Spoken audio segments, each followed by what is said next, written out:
Bonjour à tous et à toutes, ici Nicolas de Montréal. On est lundi et aujourd'hui, encore plus spécial qu'hier, là il fait vraiment chaud.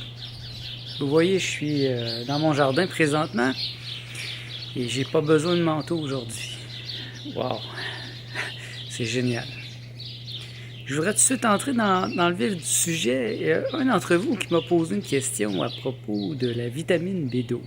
Je parle beaucoup du végétalianisme et c'est un sujet qui est là, pas mal présent dans le discours. Là. Il y a comme une peur de la vitamine B12, de ne pas avoir assez de vitamine B12. Bien sûr, moi, ma réponse, je ne prendrai pas un point de vue scientifique. Je ne suis pas un scientifique. Pour moi, les scientifiques sont des clowns qui disent n'importe quoi. Donc, j'entrerai pas dans cette arène qui n'est pas ma spécialité. Je devrais dire que, d'un point de vue philosophique, il faut toujours remonter la trace de l'argent. Donc, la vraie question à se poser, c'est à qui profite cette peur générée par cette pseudo-déficience chez les végétaliens. Et bien sûr, c'est pas très difficile. Hein? Si on remonte la trace de l'argent, on se rend compte que derrière cette peur, il y a des compagnies qui nous vendent des produits, des suppléments. Et il y en a d'autres qui voudraient bien qu'on ne soit pas non plus totalement végétalien. Et donc, on continue à manger de la viande, des œufs, des choses comme ça, des produits laitiers. Moi, je dirais que faut pas s'en faire trop avec ça. D'ailleurs, la réponse la plus intelligente que j'ai trouvée à ce sujet, puis j'ai quand même moi aussi étudié le sujet puisque c'est là, et généralement, c'est pas très satisfaisant les réponses. Mais la réponse la plus intelligente que j'ai vue était dans ce livre de Gabriel Coussens, quand il était plus jeune, Conscious Eating. Lui, il est scientifique, tout en étant très spirituel. Et il a fait beaucoup de recherches sur le sujet, il a fait ses propres conclusions et il en est venu à la conclusion que si on mange de la nourriture crudivore, vivante, au moins à 80%, on ne devrait pas s'en faire avec ça. Il n'y a pas vraiment de danger. Il a fait des tests sur beaucoup de gens, des gens même que ça fait une vingtaine d'années qui mangent crudivore. Le problème est que quand on cuit notre nourriture, et donc si vous êtes simplement végétalien, je sais pas moi quoi vous dire parce que je crois pas que c'est bon pour la santé. Juste d'être végétalien. Je crois qu'il faut être crudivore au moins à 80%, au moins à 90%. Moi, je suis à 95%. Donc, je ne m'en fais pas avec ça. Et je pense qu'il faut apprendre à poser les vraies questions, pas à attraper au vol la désinformation qui se fait au sujet de ces choses-là. C'est la même chose pour les protéines. Combien de fois vous vous êtes fait poser la question, si vous êtes végétarien, mais où allez-vous chercher vos protéines? C'est une question ridicule. Et ayant étudié le sujet aussi, je me rends compte que, encore là, il faut remonter la trace de l'argent. Il y a des lobbies de la viande qui se sont ingéniés à faire de la désinformation, à nous faire croire que c'est nécessaire de manger beaucoup de viande, puis que techniquement, cette viande-là nous procure des protéines, ce qui n'est pas vrai.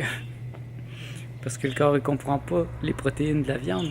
Il faut qu'il les transforme, alors que quand on mange les protéines dans format végétal, le corps il les comprend. Encore plus quand on le mange de manière crue. Donc, encore là, les protéines, combien que ça prend de protéines pour être en santé, c'est basé sur quoi? C'est basé sur la majorité dominante qui est grasse, qui est malade, qui prend des médicaments. On ne peut pas se fier aux statistiques à ce sujet-là. Et c'est la même chose pour la vitamine B12. Ce que Gabriel Coussens se rend compte, c'est que les statistiques sont faites pour des gens qui mangent de la viande, puisque c'est la majorité des gens dans notre société. Mais ces gens sont malades, ces gens sont gras, ces gens sont pas en santé. Donc, si on vivait dans une société végétarienne, eh ben, la quantité de protéines ou la quantité de vitamines B12 serait totalement différente, puisqu'elle serait basée sur les besoins de la majorité. Et franchement, même de ce que j'ai lu, plusieurs gens dans le domaine du crudivorisme qui ont un petit aspect ou un grand aspect scientifique, on vient à la conclusion qu'on n'a pas vraiment tellement besoin des protéines. On a besoin de beaucoup plus les minéraux, les vitamines, ces choses-là, mais ça, c'est pas dit, c'est pas quelque chose dont il est fait mention très souvent. Donc, c'est une grosse propagande incroyable. Et ça me permet de revenir à un point que j'ai souvent dit. Pensez par vous-même, questionnez l'autorité. Think for yourself, question authority. On doit tout questionner. Et cette chose à propos de la vitamine B12, c'est digne d'être questionné. Et ce que j'aime dans ce livre de Gabriel Coussens, c'est qu'il en vient à la conclusion que c'est de la grosse bullshit, que c'est de la grosse propagande, qu'on ne devrait pas penser à ça, on ne devrait pas en faire une maladie. On ne devrait pas y penser à ce point d'avoir peur de manger des produits laitiers simplement pour avoir la B12 ou de prendre des suppléments. Parce que même si on prend des suppléments, le corps ne reconnaît pas.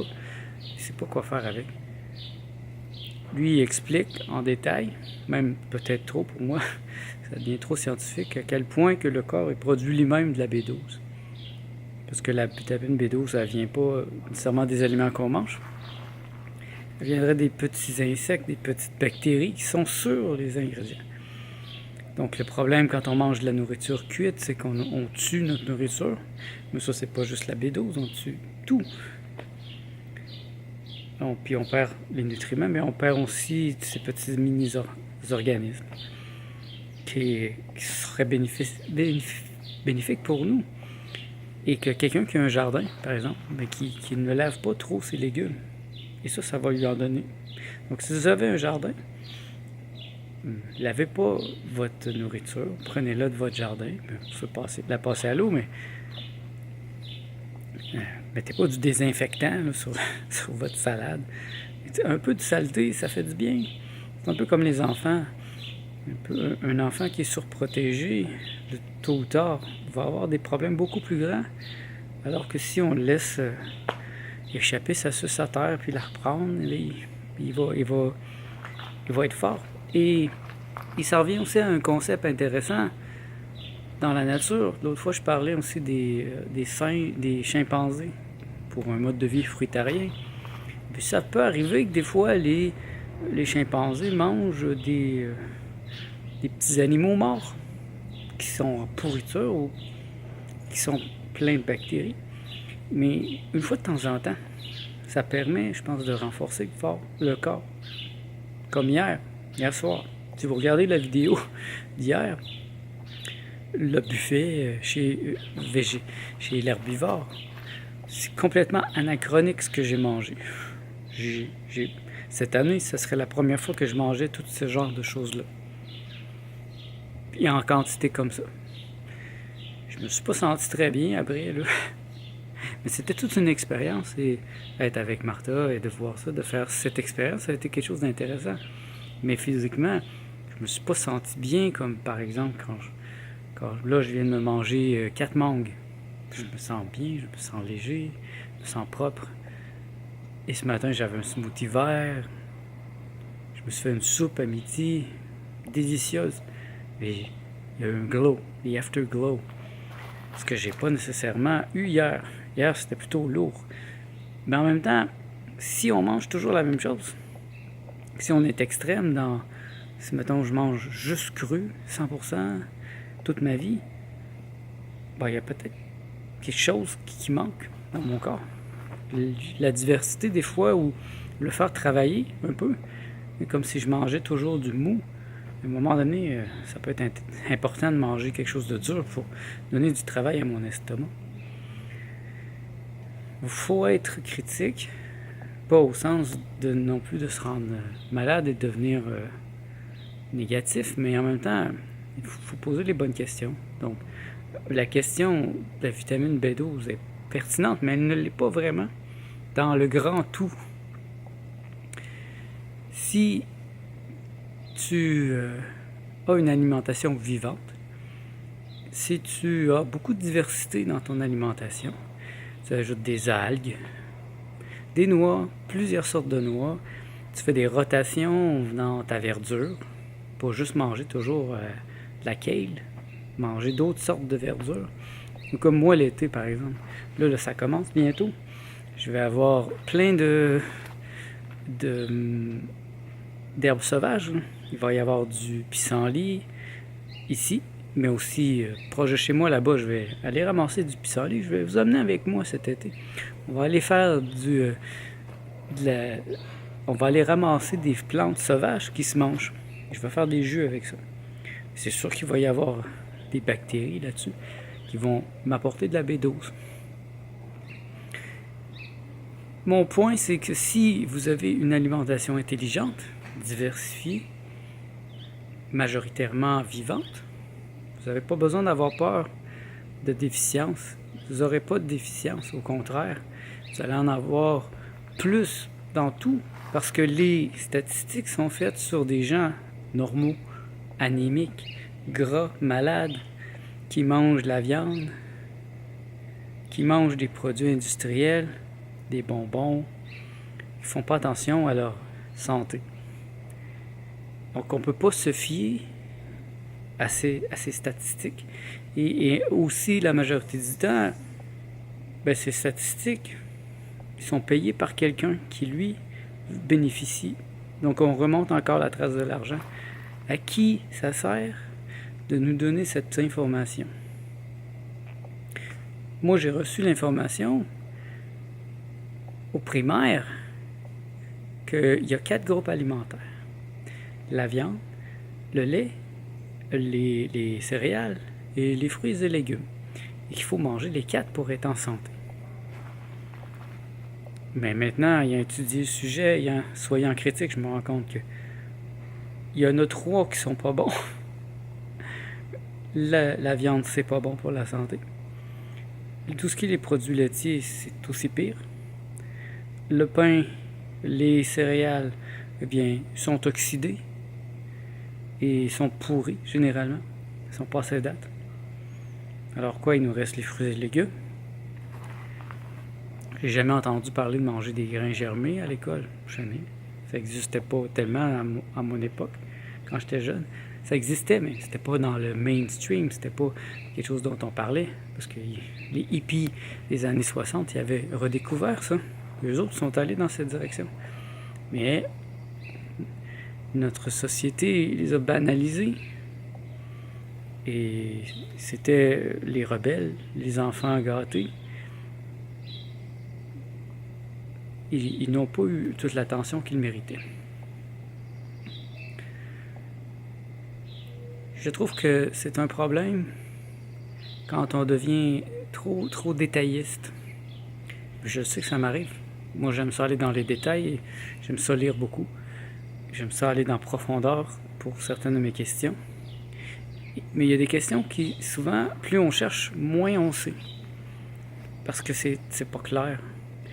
Et vous voyez la vitamine B12, c'est drôle qu'on me pose la question maintenant parce que c'est juste cette semaine que j'ai eu la réponse la plus claire, une vraie réponse.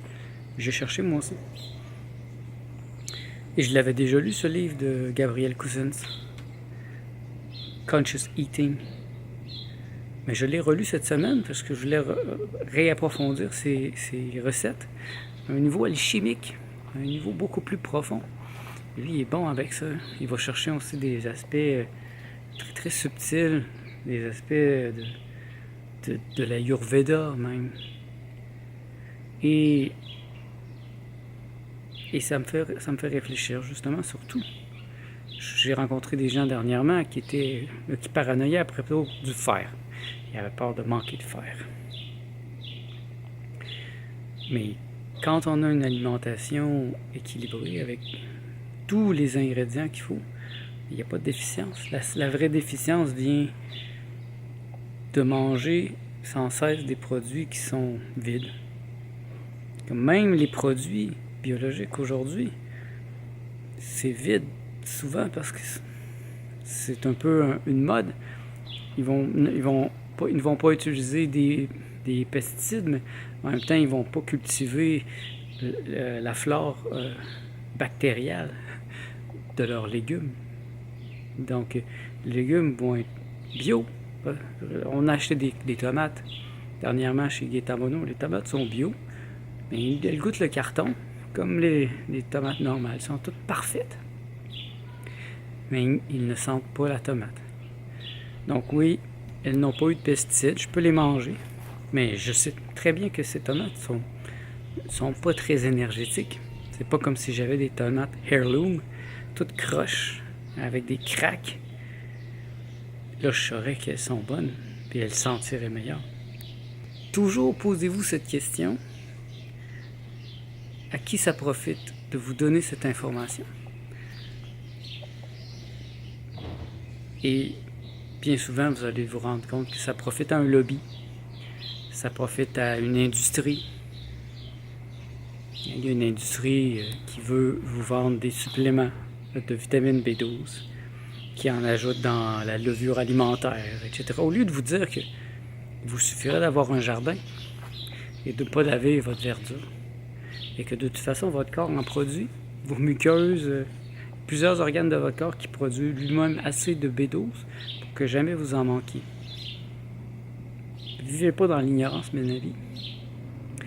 Et c'est très facile d'être ignorant aujourd'hui, même si on a tellement d'informations. L'information, elle n'est pas transformée en connaissance. Il n'y a pas de compréhension. Beaucoup d'informations, mais cette information n'a pas de sens et elle est intéressée bien souvent. Il y a quelque chose en arrière qui veut attirer votre attention, vous vendre quelque chose, vous faire adhérer à un mouvement, etc. Voilà. Il fait vraiment beau aujourd'hui, mais je commence à avoir chaud. C'est incroyable. J'ai très chaud là présentement. Donc, j'ai pas terminé ma journée de travail. Je retourne à l'intérieur. Puis, je vous dis merci d'être à l'écoute. Si vous avez d'autres questions, n'hésitez pas. Si je suis capable d'y répondre, ça va me faire plaisir. Donc, à bientôt dans le prochain vlog.